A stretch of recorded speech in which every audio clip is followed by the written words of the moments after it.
Konark NAC अंतर्गत 6 number ward गोछायत Sahir वयोज्येष्ठा तथा धर्मपरायण महिला बेल गोछायतर आज भुवनेश्वर में 72 वर्ष बयस परलोक हो जाइछि। पूर्वर से शारीरिक असुस्थता कारण चिकित्साधीन थिबा बेले आज सकाळु निज सान पुओ विजयानंद गोछायत सरकारी क्वार्टर रे हृदघात होइथिबा बेले परिवार लोके राजभवन हॉस्पिटल रे भर्ती करथिले, मात्र डाक्टर सेठी तांको मृत्यु घोषणा करथिबा सूचना मिलिछि।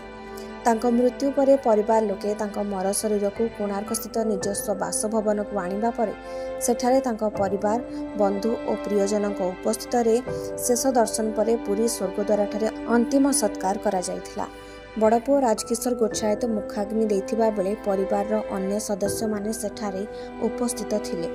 स्वर्गीय बेल गोछायतଙ୍କ 4 पुओ एवं 2 झियोंक उपस्थित रे समस्त कार्य संपादन होइथिला। बेल गोछायतଙ୍କର 2 पुओ राजकिशोर गोछायत और दुशासन गोछायत बैंक रे कार्यरत थिबा बेले अन्य जने पुओ निरंजन गोछायत लोटस रिसोर्ट रे मास्टर शेफ भाबे कार्य करते। सान पुओ विजयानंद गोछायत राजभवन रे कार्यरत थिबा बेले 2 झियो मीनाराणी गोछायत और रीनाराणी गोछायत स्थानीय अंचल रे व्यवसाय करते।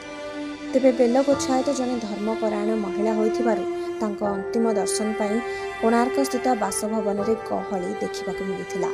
अन्यपटे बेलंक मृत्यु खबर पाइबा परे स्थानीय अंचल रे शोकर छाया खेली जाइछि। ब्यूरो रिपोर्ट, खबर ओडिशा।